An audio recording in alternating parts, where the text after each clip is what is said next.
युग के पुरातात्विक स्रोत प्राप्त हुए हैं? पटना से। बिहार के किस स्थल से पूर्व ऐतिहासिक युग के पुरातात्विक स्रोत प्राप्त हुए हैं? पटना से। निम्न में से किस स्थल से पूर्व ऐतिहासिक युग के पुरातात्विक स्रोत प्राप्त नहीं हुए हैं? मुंगेर, गया और वैशाली तीनों से नहीं हुए हैं, यानी डी नंबर होगा। निम्न में से किस स्थल से पूर्व ऐतिहासिक युग के पुरातात्विक स्रोत प्राप्त नहीं हुए हैं? मुंगेर, गया, वैशाली तीनों से नहीं हुए हैं। पूर्व ऐतिहासिक स्थल चिरांद वर्तमान के किस जिले में स्थित है? चिरांद, सारण में। पूर्व ऐतिहासिक स्थल चिरांद वर्तमान के किस जिले में स्थित है? सारण में स्थित है। पूर्व ऐतिहासिक स्थल चेचर वर्तमान के किस जिले में स्थित है? चेचर, वैशाली में। पूर्व ऐतिहासिक स्थल चेचर वर्तमान के किस जिले में स्थित है? वैशाली में स्थित है चेचर। निम्न में से किस पूर्व ऐतिहासिक स्थल से नवपाषाणकालीन अस्थि उपकरण प्राप्त हुए हैं? चिरांद से। निम्न में से किस पूर्व ऐतिहासिक स्थल से नवपाषाणकालीन अस्थि उपकरण प्राप्त हुए हैं? चिरांद से प्राप्त हुए हैं। निम्न में से बिहार के किस पूर्व ऐतिहासिक स्थल से ताम्र प्रस्तर युगीन उपकरण एवं मृत भांड प्राप्त हुए हैं? तो ये प्राप्त हुए हैं चेचर, मनेर और सोनपुर तीनों से। निम्न में से बिहार के किस पूर्व ऐतिहासिक स्थल से ताम्र प्रस्तर युगीन उपकरण एवं मृत भांड प्राप्त हुए हैं? चेचर, मनेर और सोनपुर तीनों से प्राप्त हुए हैं। निम्न में से कौन बिहार के पुरातात्विक स्रोत हैं? तो ये हैं ताम्रपत्र लेख और भग्नावशेष सिक्के तीनों हैं। निम्न में से कौन बिहार के पुरातात्विक स्रोत हैं? ताम्रपत्र लेख भी हैं और भग्नावशेष भी हैं, सिक्के भी हैं, तीनों हैं।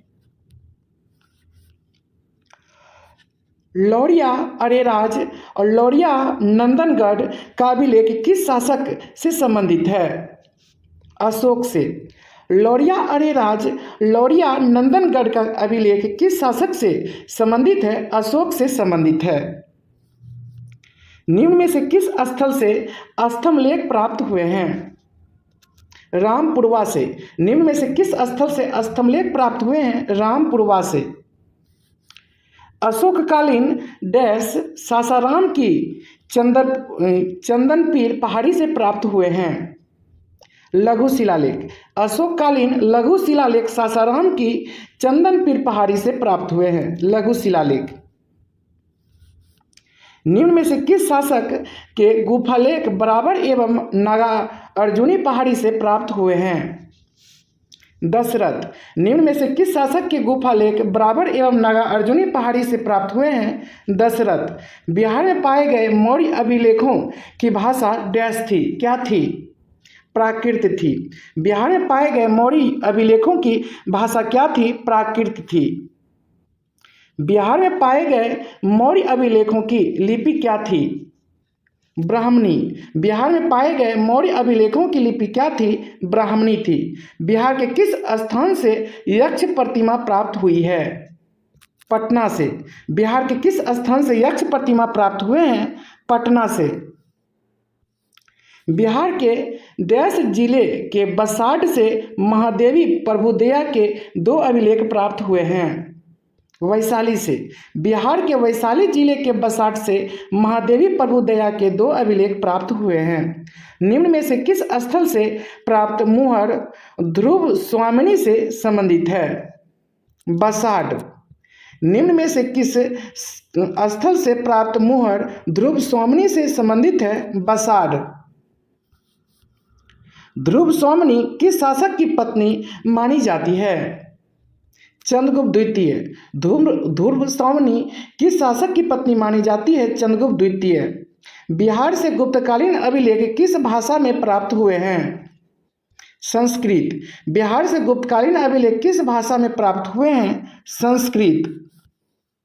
बोधगया से प्राप्त अभिलेख में कहाँ के भिक्षुओं का वर्णन है? श्रीलंका। बोधगया से प्राप्त अभिलेख में कहाँ के भिक्षुओं का वर्णन है? श्रीलंका। श्रीलंका के किस भिक्षु का वर्णन बोधगया अभिलेख में है? महामना द्वितीय। श्रीलंका के किस भिक्षु का वर्णन बोधगया अभिलेख में है? महामना द्वितीय का। निम्न में से किस स्थल से प्राप्त गुप्तकालीन मुहर से गुप्त वंशावली का वर्णन प्राप्त होता है? नालंदा। निम्न में से किस स्थल से प्राप्त गुप्तकालीन मुहर से गुप्त वंशावली का वर्णन प्राप्त होता है? नालंदा। निम्न में से किस स्थान से गुप्तकालीन पाषाण अभिलेख मिले हैं? ये नवादा से मिले हैं दोस्तों। निम्न में से किस स्थान से गुप्तकालीन पाषाण अभिलेख मिले हैं? तो नवादा से मिले हैं।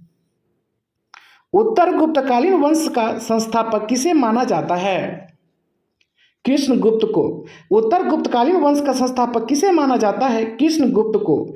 निम्न में से किस शासक के अभिलेख में उत्तर गुप्तकालीन वंश के संस्थापक से लेकर आदित्य सेन तक के इतिहास की जानकारी मिलती है?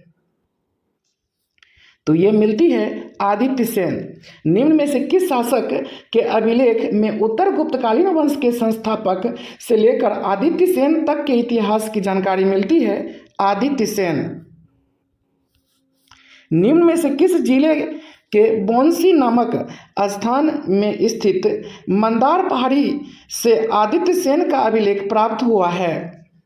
बांका। निम्न में से किस जिले के बौंसी नामक स्थान में स्थित मंदार पहाड़ी से आदित्य सेन का अभिलेख प्राप्त हुआ है? बांका। निम्न में से किसके अभिलेख में तालाब खुदवाने और विष्णु की प्रतिमा स्थापित करने का उल्लेख मिलता है? आदित्य सेन। निम्न में से किसके अभिलेख में तालाब खुदवाने और विष्णु की प्रतिमा स्थापित करने का उल्लेख मिलता है? आदित्य सेन। आरा के पास देव वरुणार्क से डैश का एक पाषाण अभिलेख मिला है? जीवगुप्त द्वितीय। आरा के पास देव वरुणार्क से डैश का एक पाषाण अभिलेख मिला है? तो जीवगुप्त द्वितीय का। पूर्व मध्यकाल में डैश शासकों के अभिलेख दक्षिण एवं मध्य बिहार के कई स्थानों से प्राप्त हुए हैं जो संस्कृत भाषा में है? पाल। पूर्व मध्यकाल में पाल शासकों के अभिलेख दक्षिण एवं मध्य बिहार के कई स्थानों से प्राप्त हुए हैं जो संस्कृत भाषा में है। निम्न में से किस पाल शासक के अभिलेख में केशव नामक व्यक्ति का उल्लेख है? धर्मपाल। निम्न में से किस पाल शासक के अभिलेख में केशव नामक व्यक्ति का उल्लेख है? धर्मपाल। पाल शासक धर्मपाल का अभिलेख कहाँ से प्राप्त हुआ है? बोध गया से। पाल शासक धर्मपाल का अभिलेख कहाँ से प्राप्त हुआ है? बोध गया से। डैश के नालंदा ताम्रपत्र अभिलेख से स्पष्ट होता है कि उसने गया में एक गांव दान दिया था? धर्मपाल। धर्मपाल के नालंदा ताम्रपत्र अभिलेख से स्पष्ट होता है कि उसने गया में एक गांव दान दिया था? धर्मपाल। निम्न में से किसके अभिलेख नालंदा के धोसरावा में वीरदेव को नालंदा विश्वविद्यालय का अध्यक्ष नियुक्त करने की चर्चा है? देवपाल। निम्न में से किसके अभिलेख नालंदा के धोसरावा में वीरदेव को नालंदा विश्वविद्यालय का अध्यक्ष नियुक्त करने की चर्चा है? देवपाल। निम्न में से किसके लेख नालंदा पाषाण से पता चलता है नालंदा महाविहार को जला दिया गया था? महिपाल। निम्न में से किसके लेख या नालंदा पाषाण से पता चलता है कि नालंदा महाविहार को जला दिया गया था? महिपाल। बिहार के किस स्थान से प्रतिहार राजा भोज के सिक्के मिले हैं? नालंदा। बिहार के किस स्थान से प्रतिहार राजा भोज के सिक्के मिले हैं? नालंदा। किस शासक का संबंध मुंगेर ताम्रपत्र अभिलेख से है? देवपाल। किस शासक का संबंध मुंगेर ताम्रपत्र अभिलेख से है? देवपाल। निम्न में से किस शासक ने राजगीर की किलेबंद दीवार का निर्माण करवाया था? अजातशत्रु। निम्न में से किस शासक ने राजगीर की किलेबंद दीवार का निर्माण करवाया था? अजातशत्रु ने करवाया था। राजगीर की किलेबंद दीवार एवं बराबर की गुफाओं का अध्ययन किसके द्वारा किया गया था? तो बुकानन और हैमिल्टन के द्वारा। राजगीर की किलेबंद दीवार एवं बराबर की गुफाओं का अध्ययन किसके द्वारा किया गया था? बुकानन एवं हैमिल्टन के द्वारा किया गया था। शशांक के स्वर्ण सिक्के कहाँ से मिले हैं? शशांक के स्वर्ण सिक्के कहाँ से मिले हैं? तो याद रखिएगा, इसका राइट आंसर हो जाएगा बी और सी, नालंदा और गया से। शशांक के स्वर्ण सिक्के कहाँ से मिले हैं? नालंदा और गया से मिले हैं। ब्राबर की पहाड़ी में अशोक एवं उसके पुत्र दशरथ द्वारा निर्मित गुफा का वर्णन किसने किया था? मेजर किट्टो ने। ब्राबर की पहाड़ी में अशोक एवं उसके पुत्र दशरथ द्वारा निर्मित गुफा का वर्णन किसने किया था? मेजर किट्टो ने किया था। निम्न में से किसने कुर्कीकार, कुम्हरार, पाटलिपुत्र के टीले का उत्खनन करवाया था? मेजर किट्टो। निम्न में से किसने कुर्कीकार, कुम्हरार, पाटलिपुत्र के टीले का उत्खनन करवाया था? तो मेजर किट्टो ने करवाया था। किसे भारतीय पुरातत्व विज्ञान का जनक कहा जाता है? कनिंघम को। किसे भारतीय पुरातत्व विज्ञान का जनक कहा जाता है? कनिंघम को कहा जाता है। बिहार के पुरातात्विक स्थलों की पहचान कब हुई थी? 1861। बिहार के पुरातात्विक स्थलों की पहचान कब हुई थी? 1861। किसके द्वारा बिहार के पुरातात्विक स्थलों की पहचान की गई थी? कनिंघम। किसके द्वारा बिहार के पुरातात्विक स्थलों की पहचान की गई थी? कनिंघम। किसने बोधगया में स्थित बोधि मंदिर के बारे में बताया था? कनिंघम ने। किसने बोधगया में स्थित बोधि मंदिर के बारे में बताया था? कनिंघम ने बताया था। किसने राजगीर से 11 किलोमीटर की दूरी पर स्थित बरगांव की खोज की, जहां प्राचीन नालंदा महाविद्यालय स्थित है? कनिंघम। किसने राजगीर से 11 किलोमीटर की दूरी पर स्थित बरगांव की खोज की, जहां प्राचीन नालंदा महाविद्यालय स्थित है? कनिंघम।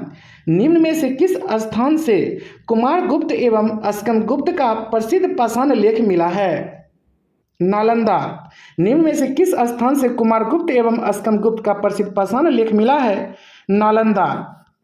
पटना विश्वविद्यालय में कब प्राचीन भारतीय इतिहास एवं पुरातत्व विभाग की स्थापना की गई?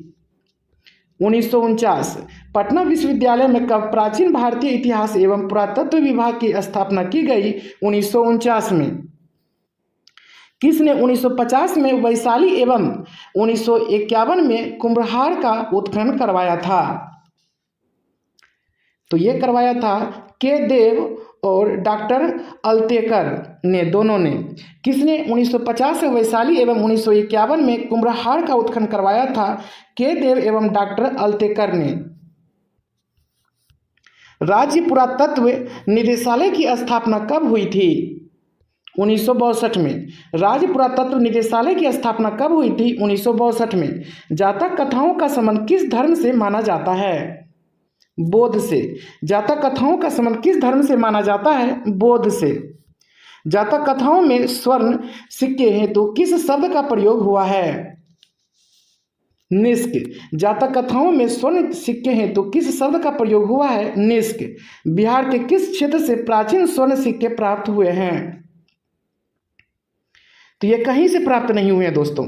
बिहार के किस क्षेत्र से प्राचीन स्वर्ण सिक्के प्राप्त हुए हैं? कहीं से नहीं हुए हैं। डी नंबर होगा 52 का। आरंभिक सिक्कों को डैश कहा गया है? क्या कहा गया है? आहत। आरंभिक सिक्कों को क्या कहा गया है? आहत। बृहदारण्यक उपनिषद के अनुसार विदेह के राजा डैश ने निष्क यानी सुवर्ण शतमान सिक्के दान में दिए थे? जनक। बृहदारण्यक उपनिषद के अनुसार विदेह के राजा जनक ने निष्क सिक्के दान में दिए थे, जिसे सुवर्ण या शतमान कहा जाता था। बिहार से प्राप्त प्राचीन सिक्के मूलतः आहत सिक्के ही हैं, जिन्हें अनेक नामों से जाना जाता है। किस नाम से जाना जाता है? तो याद रखिएगा, पर्ण, करसापर्ण और धारण, तीनों नाम से। बिहार से प्राप्त प्राचीन सिक्के मूलतः आहत सिक्के ही हैं, जिन्हें अनेक नामों से जाना जाता है। पर्ण, करसापर्ण, धारण, तीनों, ABC तीनों होगा। बिहार के किस स्थान से रजत आहत सिक्के मिले हैं? तो ये मिले हैं दोस्तों लोहानीपुर, मोतिहारी और फतुहा से।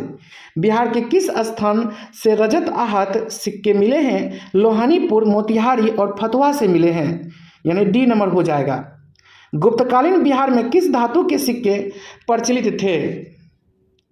ए, बी और सी, सोना, चांदी और तांबा। गुप्तकालीन बिहार में किस धातु के सिक्के प्रचलित थे? सोना, चांदी एवं तांबा। ए, बी, सी तीनों सही होगा। अब हम लोग पढ़ेंगे दोस्तों साहित्यिक स्रोत। निम्न में से कौन बिहार का साहित्यिक स्रोत है? बिहार का साहित्यिक स्रोत तो ये हो जाएगा दोस्तों ऋग्वेद, अथर्ववेद और शतपथ ब्राह्मण तीनों। निम्न में से कौन बिहार का साहित्यिक स्रोत है? तो ऋग्वेद है, अथर्ववेद है, शतपथ ब्राह्मण है, तीनों है। बिहार शब्द का प्रथम उल्लेख किस ग्रंथ में हुआ है? अथर्ववेद में। बिहार शब्द का प्रथम उल्लेख किस ग्रंथ में हुआ है? अथर्ववेद में हुआ है। मगध का सर्वप्रथम उल्लेख किस ग्रंथ में मिलता है? ऋग्वेद में। मगध का सर्वप्रथम उल्लेख किस ग्रंथ में मिलता है? ऋग्वेद में। निम्न में से किस साहित्यिक से बिहार के इतिहास की जानकारी प्राप्त होती है? तो ये होगा अंगुत्तर निकाय, भगवती सूत्र और दीर्घ निकाय। निम्न में से किस साहित्यिक से बिहार के इतिहास की जानकारी प्राप्त होती है? अंगुत्तर निकाय, भगवती सूत्र और दीर्घ निकाय तीनों से। अंगुत्तर निकाय एवं दीर्घ निकाय का संबंध किस धर्म से है? बौद्ध से। अंगुत्तर निकाय एवं दीर्घ निकाय का संबंध किस धर्म से है? बौद्ध से। भगवती सूत्र का संबंध किस धर्म से है? जैन से। भगवती सूत्र का संबंध किस धर्म से है? जैन से। सर्वप्रथम महाजनपदों की जानकारी किस ग्रंथ से मिलती है?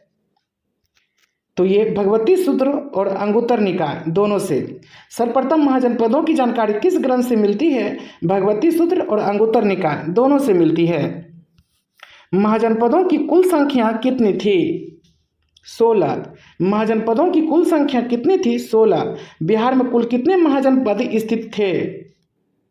3। बिहार में कुल कितने महाजनपद स्थित थे? 3। निम्न में से कौन बिहार स्थित महाजनपद नहीं है?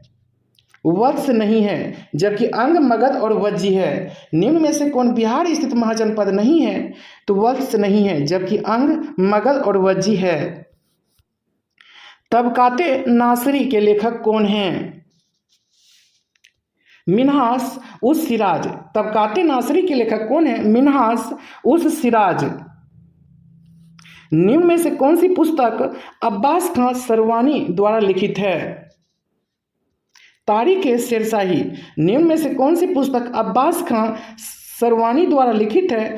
तारीख-ए-शेरशाही। निम्न में से कौन सी पुस्तक भारत में लिखित फारसी की प्रथम रचना है? तबकाते नासरी। निम्न में से कौन सी पुस्तक भारत में लिखित फारसी की प्रथम रचना है? तबकाते नासरी। निम्न में से कौन असत्य है यानी गलत है दोस्तों, वो देख लीजिए, देख लेते हैं। इक्तसान देहलवी, ये बसाती नूल उन्स, ये बिल्कुल सही है, ये सही है। इक्तसान देहलवी बसाती नूल उन्स। शेख कबीर अफसाना ए सादी, ये बिल्कुल सही है। शेख कबीर अफसाना ए सादी। और रिजुकुल्ला किताबुल हिंद, ये बिल्कुल गलत है। रिजुकुल्ला किताबुल हिंद नहीं लिखा है दोस्तों। गुलाम हुसैन सलीम ये रियाज उल सलातीन ये लिखे हैं। गुलाम हुसैन सलीम रियाज उल सलातीन लिखे हैं। देखिए इक्तसान देहलवी बसाती नूल उन्स लिखे हैं। शेख कबीर अफसाना ए सादी लिखे हैं। गुलाम हुसैन सलीम ये रियाज उल सलातीन लिखे हैं। ये बिल्कुल सही है दोस्तों, सी नंबर सिर्फ गलत था। निम्न में से कौन वाकियात ए मुस्ताकी के लेखक हैं? रिजुकुल्ला। निम्न में से कौन वाकियात ए मुस्ताकी के लेखक हैं? रिजुकुल्ला। निम्न में से कौन गुलाम हुसैन तबातताई की रचना है? तो सियाह उल मुतखेरीन।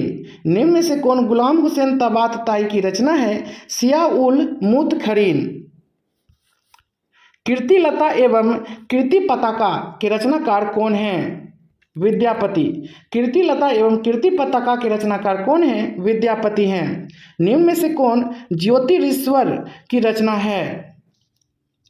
वर्ण रत्नाकार। निम्न में से कौन ज्योतिरीश्वर की रचना है? वर्ण रत्नाकार। नेक्स्ट है रजनी रत्ना। देखिए रजनी रत्नाकर नामक पुस्तक के लेखक कौन हैं? चंद्रशेखर। रजनी रत्नाकर नामक पुस्तक के लेखक कौन है? तो चंदेश्वर हैं। ये दोस्तों चंदेश्वर हैं, याद रखिएगा चंदेश्वर। 19 का सी होगा चंदेश्वर। निम्न में से कौन असत्य है यानी वो गलत है? देखते हैं। कोटली अर्थशास्त्र लिखे हैं, ये सही है दोस्तों। कोटली क्या लिखे हैं? अर्थशास्त्र लिखे हैं। पाणिनि अष्टाध्यायी लिखे हैं। जियाउद्दीन बर्नी तारीख ए फिरोजशाही लिखे हैं। अबुल फजल बाबरनामा अबुल फजल नहीं, अकबरनामा अबुल फजल लिखे हैं दोस्तों, इसीलिए ये गलत है। कोटली अर्थशास्त्र लिखे हैं, अर्थशास्त्र के लेखक कोटली हैं। अष्टाध्यायी के लेखक पाणिनि हैं और तारीख ए फिरोजशाही के लेखक जियाउद्दीन बर्नी हैं। अबुल फजल जो हैं दोस्तों अकबरनामा के लेखक हैं। बाबरनामा ये आत्मकथा है, खुद बाबर ने लिखे हैं दोस्तों। निम्न में से कौन अकबरनामा के लेखक हैं? तो अबुल फजल, यहाँ है ना। निम्न में से कौन अकबरनामा के लेखक हैं? अबुल फजल हैं। निम्न में से किसकी रचना इंडिका है? मेगास्थनीज। निम्न में से किसकी रचना इंडिका है? मेगास्थनीज। निम्न में से किसका संबंध यूनान से है? मेगास्थनीज का। निम्न में से किसका संबंध यूनान से है? मेगास्थनीज का। निम्न में से किसका यात्रा वृत्तांत बिहार के लिए साहित्यिक स्रोत माना जाता है? तो ये होगा ए बी सी तीनों, यानी वेनसांग, फाहियान और इत्सिंग। निम्न में से किसका यात्रा वृत्तांत बिहार के लिए साहित्यिक स्रोत माना जाता है? वेनसांग, फाहियान और इत्सिंग तीनों, ए बी सी हो जाएगा। निम्न में से किसने मुगल काल में बिहार की यात्रा की थी? तो तीनों किया था, जॉन मार्शल, पीटर मुंडी और मनुची तीनों। निम्न में से किसने मुगल काल में बिहार की यात्रा की थी? जॉन मार्शल, पीटर मुंडी, मनुची तीनों ने किया था। डी नंबर होगा ए बी सी। निम्न में से किस यूरोपीय यात्री का यात्रा वृत्तांत बिहार के इतिहास का साहित्यिक स्रोत है? तो ये हो जाएगा दोस्तों ए बी सी तीनों, यानी रॉल्फ फिंच, एडवर्ड टेरी और मॉनरिक तीनों का। निम्न में से किस यूरोपीय यात्री का यात्रा वृत्तांत बिहार के इतिहास का साहित्यिक स्रोत है? Ralph Finch, Edward Terry, Monrick तीनों का। तो ये होगा D number A B C तीनों, और ये इसका आंसर शीट है दोस्तों। अब हम लोग पढ़ेंगे प्राचीन काल। प्राचीन काल के बारे में काफ़ी ये इंपॉर्टेंट है दोस्तों। प्राचीन काल में पहले प्राक ऐतिहासिक काल पढ़ेंगे। प्राक ऐतिहासिक काल देखिए इसके बारे में। पहला क्वेश्चन है, आदि मानव के निवास के साक्ष्य बिहार के कुछ स्थानों से लगभग डैश वर्ष पूर्व के मिले हैं। बताइए कितने वर्ष पूर्व के मिले हैं?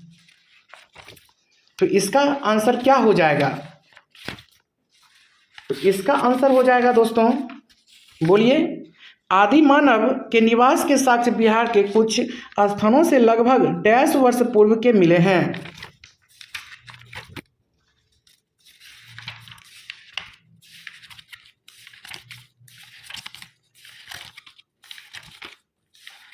तो ये मिले हैं 1 लाख, याद रखिए 1 लाख। आदि मानव के निवास के साक्ष्य बिहार के कुछ स्थलों या स्थानों से लगभग 1 लाख वर्ष पूर्व के मिले हैं। 1 लाख पूर्व होगा, एक का डी हो जाएगा दोस्तों। कुछ टाइम इसीलिए लग रहा था दोस्तों क्योंकि हम ये चश्मा को थोड़ा सा साफ कर रहे थे। बिहार के किस स्थान से पुरापाषाण युगीन अवशेष उत्खनन से प्राप्त हुए हैं? तो ये हुए हैं पटना, मुंगेर और नालंदा। बिहार के किस स्थान से पुरापाषाण युगीन अवशेष उत्खनन से प्राप्त हुए हैं? पटना, मुंगेर और नालंदा तीनों से प्राप्त हुए हैं। प्राक ऐतिहासिक काल का प्रारंभिक चरण डैश युग कहलाता है? कौन सा युग कहलाता है? पाषाण। प्राक ऐतिहासिक काल का प्रारंभिक चरण डैश युग कहलाता है? तो पाषाण युग कहलाता है। कब मानव ने पत्थर के उपकरणों के आधार पर अपनी संस्कृति का निर्माण किया? पाषाण। कब मानव ने पत्थर के उपकरणों के आधार पर अपनी संस्कृति का निर्माण किया? पाषाण। बिहार के किस स्थान से पुरापाषाण युगीन उपकरण प्राप्त हुए हैं? तो ये प्राप्त हुए हैं जेठियन घाटी, वाल्मीकि नगर और राजपोखर तीनों से प्राप्त हुए हैं। बिहार के किस स्थान से पुरापाषाण युगीन उपकरण प्राप्त हुए हैं? जेठियन घाटी, वाल्मीकि नगर, राजपोखर तीनों से प्राप्त हुए हैं। निम्न में से कौन सा जोड़ा गलत है? गलत कौन सा ये बताइए। देखते हैं। देखिए, गया पेमार घाटी बिल्कुल सही है, गया पेमार घाटी। मुंगेर में पेशरा है, भागलपुर में राजपोखर, पटना जेठियान घाटी, ये गलत है। पटना जेठियान घाटी नहीं होगा दोस्तों।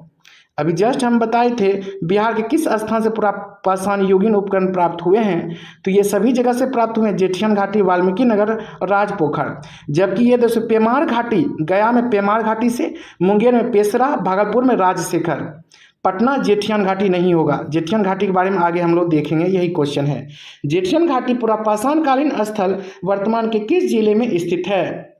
नालंदा में है दोस्तों। जेठियान घाटी पुरापाषाण कालीन स्थल वर्तमान के किस जिले में स्थित है? नालंदा में स्थित है। निम्न में से कौन सा पुरापाषाण युगीन स्थल भागलपुर में स्थित है? अभी जस्ट हम लोग पढ़े थे, तो ये दूसरा है, तो ये होगा दोस्तों भालीजोर। निम्न में से कौन सा पुरापाषाण युगीन स्थल भागलपुर में स्थित है? भालीजोर, 8 का बी। निम्न में से कौन से पुरापाषाण कालीन उपकरण बिहार के विभिन्न स्थानों से प्राप्त हुए हैं?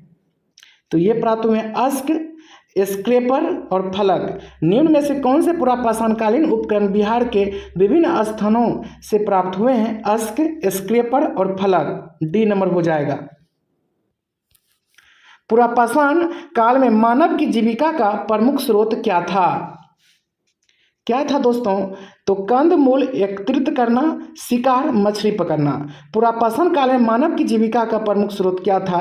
कंद मूल एकत्रित करना, शिकार, मछली पकड़ना, तीनों।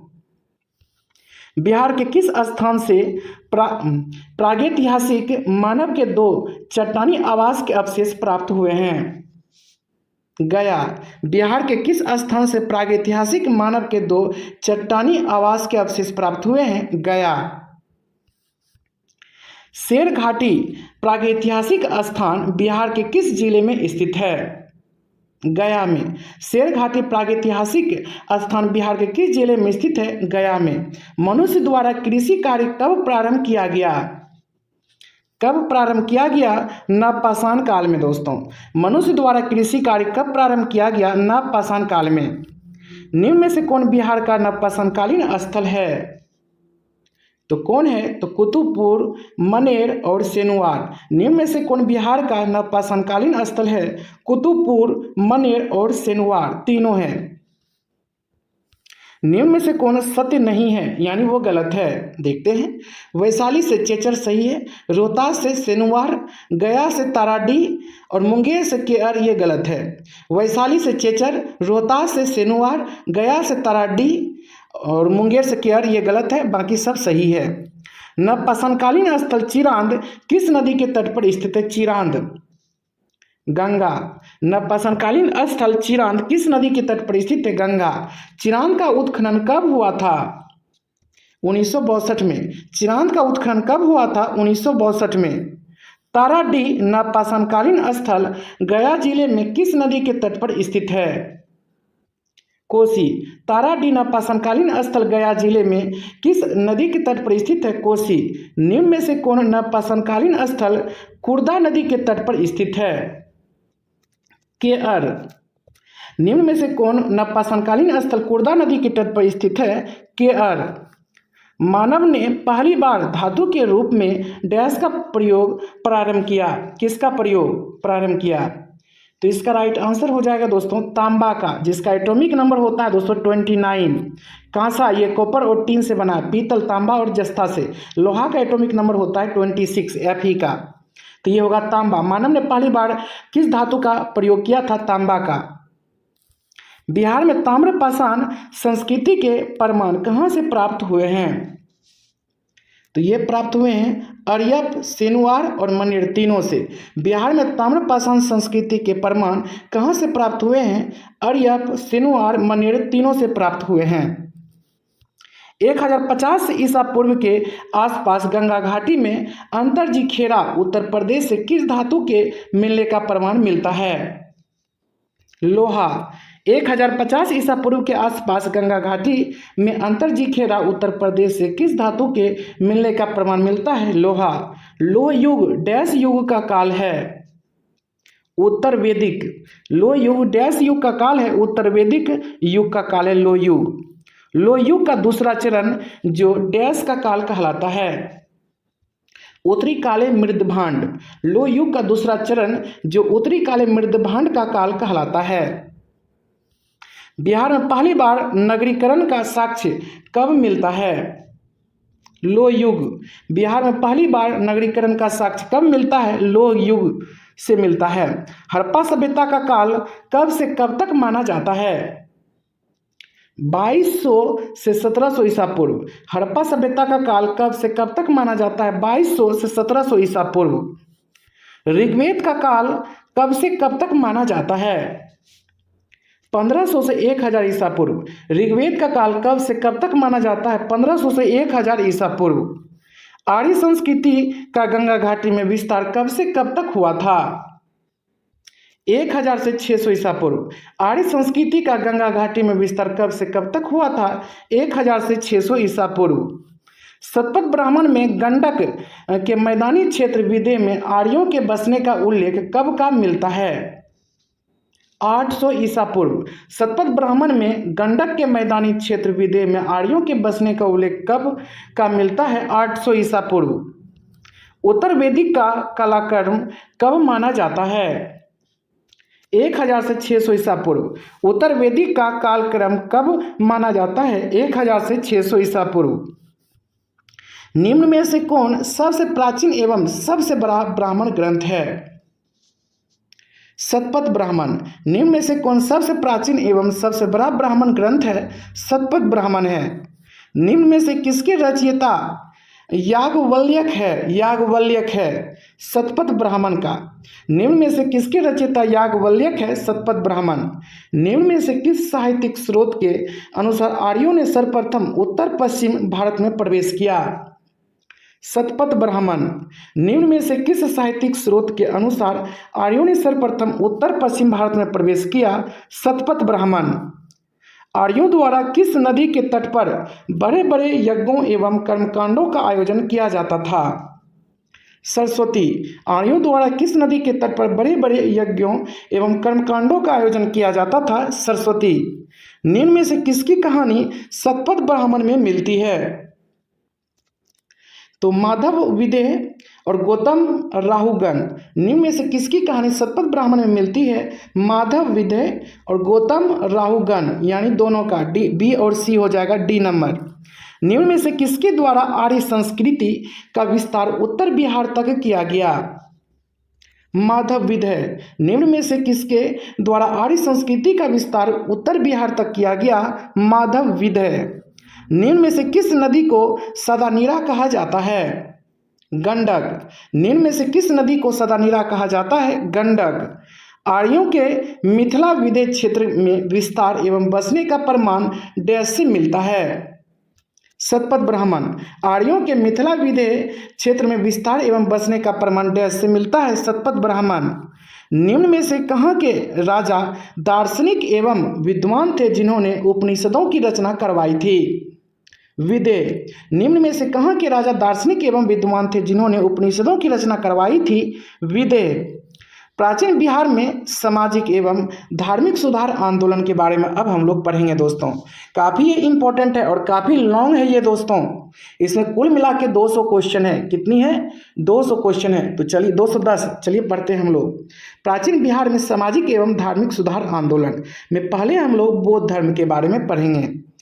बौद्ध धर्म का पहला क्वेश्चन है, 6ठी सदी ईसा पूर्व में धार्मिक आंदोलन का प्रमुख केंद्र था मगध। 6ठी सदी ईसा पूर्व में धार्मिक आंदोलन का प्रमुख केंद्र था मगध।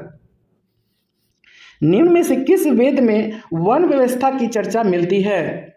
ऋग्वेद में। निम्न में से किस वेद में वन व्यवस्था की चर्चा मिलती है? ऋग्वेद में। धार्मिक आंदोलन का कौन सा कारण नहीं है? बताइए कौन सा कारण नहीं है? तो ये राजनीतिक विकेंद्रीकरण नहीं है, जबकि सभी है दोस्तों। यज्ञ कर्मकांड है, ब्राह्मणों की श्रेष्ठता है, पशु बलि भी है। धार्मिक आंदोलन का कौन सा कारण नहीं है? तो राजनीतिक विकेंद्रीकरण नहीं है, जबकि यज्ञ कर्मकांड है, ब्राह्मणों की श्रेष्ठता है, पशु बलि भी है। डैश सदी के पूर्व तक छुआछूत जैसी कुरीतियां या कुरीतियां कठोर रूप ग्रहण कर चुकी थी। 6ठी छठी सदी के पूर्व तक छुआछूत जैसी कृतियां कठोर रूप ग्रहण कर चुकी थी। छठी, डैश काल में बड़े बड़े यज्ञों में पशु बलि दी जाती थी। उत्तर वैदिक काल में बड़े बड़े यज्ञों में पशु बलि दी जाती थी। उत्तर वैदिक काल में कितने संप्रदायों का उदय हुआ था? 62। उत्तर वैदिक काल में कितने संप्रदायों का उदय हुआ था? 62। निम्न में से किस संप्रदाय की जन्मभूमि एवं कर्मभूमि बिहार रही है? तो ये हो जाएगा दोस्तों बौद्ध एवं जैन। निम्न में से किस संप्रदाय की जन्मभूमि एवं कर्मभूमि बिहार रही है? तो ये हो जाएगा बौद्ध एवं जैन। महात्मा बुद्ध ने कितने वर्ष की अवस्था में गृह त्याग किया था? 29। महात्मा बुद्ध ने कितने वर्ष की अवस्था में गृह त्याग किया था? 29। बौद्ध धर्म का संस्थापक किसे माना जाता है? गौतम बुद्ध को। बौद्ध धर्म का संस्थापक किसे माना जाता है? गौतम बुद्ध को। गौतम बुद्ध का जन्म कहाँ हुआ था? लुम्बिनी, नेपाल में। गौतम बुद्ध का जन्म कहाँ हुआ था? लुम्बिनी, नेपाल में। गौतम बुद्ध कपिलवस्तु के शाक्य कुल के डैश राजा शुद्धोधन के पुत्र थे। क्षत्रिय, क्या होगा? क्षत्रिय। गौतम बुद्ध कपिलवस्तु के शाक्य कुल के क्षत्रिय राजा शुद्धोधन के पुत्र थे। महात्मा बुद्ध की माता का क्या नाम था? महामाया देवी। महात्मा बुद्ध की माता का क्या नाम था? महामाया देवी। निम्न में से कौन गौतम बुद्ध की सौतेली माँ थी? प्रजापति गौतमी, उसकी मौसी। निम्न में से कौन गौतम बुद्ध की सौतेली माँ थी? प्रजापति गौतमी। गौतम बुद्ध के बचपन का नाम क्या था? सिद्धार्थ। गौतम बुद्ध के बचपन का नाम क्या था? सिद्धार्थ था। चीनी साहित्य के अनुसार गौतम बुद्ध का जन्म कब हुआ था? 563 ईसा पूर्व में। चीनी साहित्य के अनुसार गौतम बुद्ध का जन्म कब हुआ था? 563 ईसा पूर्व में। महात्मा बुद्ध किस गोत्र से संबंधित थे? गौतम। महात्मा बुद्ध किस गोत्र से संबंधित थे? गौतम। महात्मा बुद्ध की मृत्यु कब हुई थी? 483 ईसा पूर्व में। महात्मा बुद्ध की मृत्यु कब हुई थी? 483 ईसा पूर्व में। महात्मा बुद्ध की मृत्यु कितने वर्ष की अवस्था में हुई थी? 80। महात्मा बुद्ध की मृत्यु कितने वर्ष की अवस्था में हुई थी? 80। गौतम बुद्ध के जन्म के समय डैश नामक भविष्य वक्ता ने राजा शुद्धोधन से कहा कि यह बालक सन्यासी बनेगा। काल देवल। गौतम बुद्ध के जन्म के समय काल देवल नामक भविष्य वक्ता ने राजा शुद्धोधन से कहा कि यह बालक सन्यासी बनेगा। काल देवल। कितने वर्ष की अवस्था में गौतम बुद्ध का विवाह हुआ था? 16। कितने वर्ष की अवस्था में गौतम बुद्ध का विवाह हुआ था? 16। गौतम बुद्ध की पत्नी का क्या नाम था? यशोधरा। गौतम बुद्ध की पत्नी का क्या नाम था? यशोधरा। गौतम बुद्ध के पुत्र का क्या नाम था? राहुल। गौतम बुद्ध के पुत्र का क्या नाम था? राहुल। बुद्ध ने भ्रमण के क्रम में निम्न में से क्या नहीं देखा था? महिला नहीं देखा था, जबकि रोगी सन्यासी और मृत व्यक्ति को देखा था। बुद्ध ने भ्रमण के क्रम में निम्न में से क्या नहीं देखा था? महिला को, रोगी सन्यासी और मृत व्यक्ति को देखा था। बौद्ध साहित्य डैश के अनुसार गौतम बुद्ध को चारों चिन्ह एक ही यात्रा में दिखाई दिए। दीर्घ निकाय। बौद्ध साहित्य दीर्घ निकाय के अनुसार गौतम बुद्ध को चारों चिन्ह एक ही यात्रा में दिखाई दिए थे।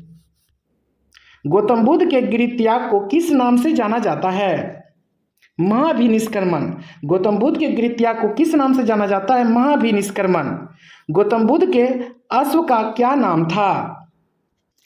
कंथक। याद रखिएगा, गौतम बुद्ध के अश्व का नाम कंथक था। गौतम बुद्ध का जन्म, मृत्यु और ज्ञान प्राप्ति डैश पूर्णिमा को हुई थी? बैसाख की पूर्णिमा। गौतम बुद्ध का जन्म, मृत्यु एवं ज्ञान प्राप्ति तीनों बैसाख की पूर्णिमा को हुई थी। गौतम बुद्ध ने गृह त्याग कब किया था? आषाढ़ पूर्णिमा में। गौतम बुद्ध ने गृह त्याग कब किया था? आषाढ़ पूर्णिमा में। बुद्ध ने अनुविन नामक स्थान पर किस नदी के किनारे पर्वज्या संन्यास धारण की? तो अनोमा। बुद्ध ने अनुविन नामक स्थान पर किस नदी के किनारे पर्वज्या संन्यास धारण किया था? अनोमा। निम्न में से किसके प्रथम गुरु अलार कलाम थे? महात्मा बुद्ध। निम्न में से किसके प्रथम गुरु अलार कलाम थे? तो याद रखिए, अलार कलाम या कलाम, महात्मा बुद्ध, गौतम बुद्ध अलार कलाम से कहाँ मिले थे? वैशाली में। गौतम बुद्ध अलार कलाम से कहाँ मिले थे? वैशाली में। गुरु अलार कलाम किस दर्शन के विद्वान थे? सांख्य। गुरु अलार कलाम किस दर्शन के विद्वान थे? सांख्य। गौतम बुद्ध अपने गुरु रुद्रक रामपुत्र से कहाँ मिले थे? वैशाली। गौतम बुद्ध अपने गुरु रुद्रक रामपुत्र से कहाँ मिले थे? वैशाली में मिले थे। निम्न में से कौन गौतम बुद्ध के गुरु नहीं थे? तो याद रखिएगा कौन नहीं थे? याज्ञवल्क्य और रुद्रक रामपुत्र ये नहीं थे, जबकि नागा अर्जुन, ये दोस्तों याज्ञवल्क्य और नागा अर्जुन ये दोनों नहीं थे, जबकि रुद्रक रामपुत्र थे। निम्न में से कौन गौतम बुद्ध के गुरु नहीं थे? याज्ञवल्क्य और नागा अर्जुन नहीं थे, जबकि रुद्रक रामपुत्र थे और अलार कलाम भी थे। रुद्रक रामपुत्र और अलार कलाम ये सब थे। कहाँ के वन में गौतम बुद्ध ने कठिन तपस्या प्रारंभ की थी? उरुवेला। कहाँ के वन में गौतम बुद्ध ने कठिन तपस्या आरंभ की थी? उरुवेला। अपने कितने साथियों के साथ बुद्ध ने तपस्या प्रारंभ की थी? 5। अपने कितने साथियों के साथ बुद्ध ने तपस्या प्रारंभ किया था? 5। निम्न में से किसने गौतम बुद्ध के साथ वन में तपस्या की थी? वन में तपस्या की थी तो याद रखिए कौंडिल्य। क्या हुआ? कौंडिल्य। निम्न में से किसने गौतम बुद्ध के साथ वन में तपस्या की थी? कौंडिल्य ने किया था। ए नंबर हो जाएगा। निम्न में से किसने महात्मा बुद्ध के साथ उरुवेला वन में तपस्या किया था? उरुवेला वन में। तो ये हो जाएगा अज, वप्पा और असिग तीनों। निम्न में से किसने महात्मा बुद्ध के साथ उरुवेला वन में तपस्या की थी? अज, वप्पा और असिग तीनों। पुनः गौतम बुद्ध ने किस नदी के तट पर तपस्या प्रारंभ किया था? निरंजना। पुनः गौतम बुद्ध ने किस नदी के तट पर तपस्या प्रारंभ किया था? निरंजना। कितने वर्ष की अवस्था में गौतम बुद्ध को ज्ञान प्राप्ति हुई थी? 35। कितना वर्ष में? 35। कितने वर्ष की अवस्था में गौतम बुद्ध को ज्ञान प्राप्ति हुई थी? 35। तपस्या के 10वें दिन गौतम बुद्ध को ज्ञान प्राप्ति हुई थी? 49वें दिन। तपस्या के 49वें दिन गौतम बुद्ध को ज्ञान की प्राप्ति हुई थी। 49वें दिन। किस वृक्ष के नीचे गौतम बुद्ध ने तपस्या प्रारंभ की थी? पीपल। किस वृक्ष के नीचे गौतम बुद्ध ने तपस्या प्रारंभ किया था? पीपल। गौतम बुद्ध को ज्ञान की प्राप्ति कहाँ हुई थी? गया में। गौतम बुद्ध को ज्ञान की प्राप्ति कहाँ हुई थी? गया में। किसने गौतम बुद्ध को खीर खिलाई थी? खीर खिलाई थी सुजाता ने। किसने गौतम बुद्ध को खीर खिलाई थी? सुजाता ने। महात्मा बुद्ध कब बोधिसत्व कहलाए? ज्ञान प्राप्ति के बाद। महात्मा बुद्ध कब बोधिसत्व कहलाए? ज्ञान प्राप्ति के बाद। ज्ञान प्राप्ति की घटना को बौद्ध धर्म में डैश कहा जाता है? क्या कहा जाता है? निर्वाण। ज्ञान प्राप्ति की घटना को बौद्ध धर्म में डैश कहा जाता है? निर्वाण कहा जाता है। बुद्ध ने सर्वप्रथम कहाँ अपना शिष्य बनाया था? बोध गया में। बुद्ध ने सर्वप्रथम कहाँ अपना शिष्य बनाया था? बोध गया में। निम्न में से किसको गौतम बुद्ध ने बोध गया में अपना शिष्य बनाया था? तो ये होगा दोस्तों तपस और भल्लिक। निम्न में से किसको गौतम बुद्ध ने बोध गया में अपना शिष्य बनाया था? तो तपस और भल्लिक। ज्ञान प्राप्ति के बाद गौतम बुद्ध सर्वप्रथम कहाँ गए? कहाँ गए? सारनाथ में। सारनाथ में। ज्ञान प्राप्ति के बाद गौतम बुद्ध सर्वप्रथम कहाँ गए? सारनाथ। महात्मा बुद्ध ने अपना प्रथम उपदेश कहाँ दिया था? सारनाथ में। धर्मचक्र प्रवर्तन। महात्मा बुद्ध ने अपना प्रथम उपदेश कहाँ दिया था? सारनाथ में दिया था। बुद्ध द्वारा दिया गया प्रथम उपदेश क्या कहलाए? धर्मचक्र परिवर्तन कहलाए दोस्तों। धर्मचक्र प्रवर्तन। बौद्ध संघ की स्थापना कहाँ हुई थी? बौद्ध संघ की स्थापना कहाँ हुई थी? तो ये हुई थी सारनाथ में। बौद्ध संघ की स्थापना कहाँ हुई थी? सारनाथ में हुई थी। प्रथम उपदेश देने के बाद बुद्ध सारनाथ से कहाँ गए थे? वाराणसी। प्रथम उपदेश देने के बाद बुद्ध सारनाथ से कहाँ गए थे? वाराणसी।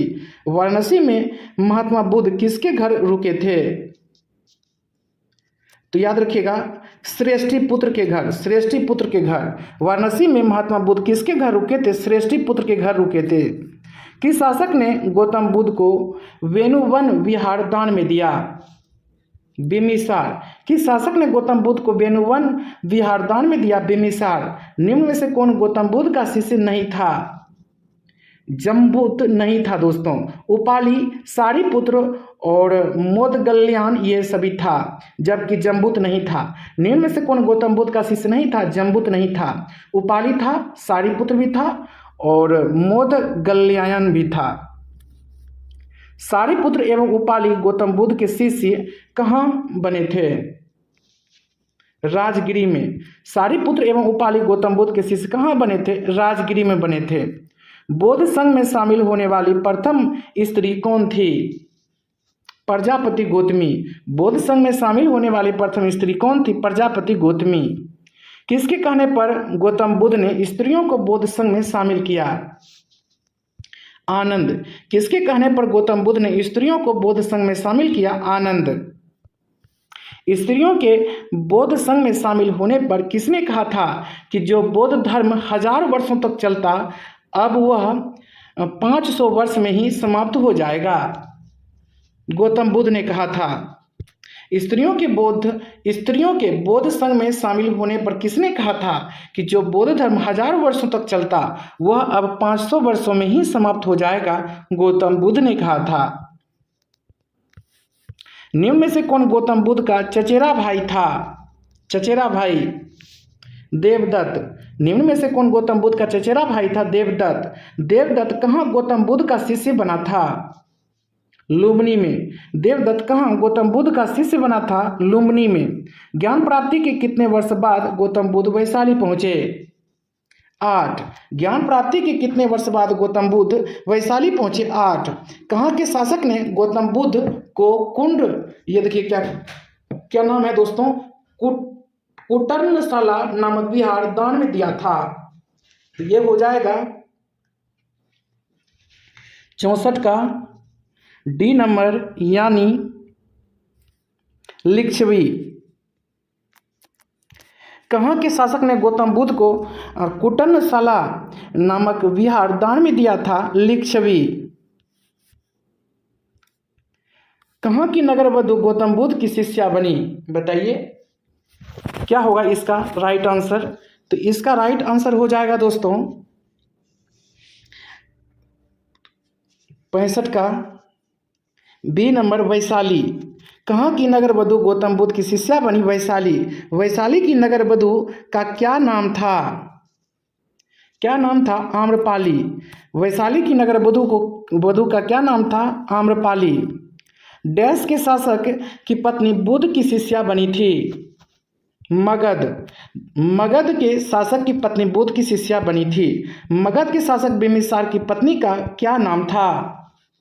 क्षेमा। मगध के शासक बिम्बिसार की पत्नी का क्या नाम था? क्षेमा नाम था। ज्ञान प्राप्ति के 20वें वर्ष बुद्ध कहाँ गए? कौशल। ज्ञान प्राप्ति के 20वें वर्ष बुद्ध कहाँ गए? कौशल। निम्न में से कहाँ कौशल की राजधानी थी? श्रावस्ती। निम्न में से कहाँ कौशल की राजधानी थी? श्रावस्ती। अंगुलीमाल नामक डाकू बुद्ध का शिष्य कहाँ बना था?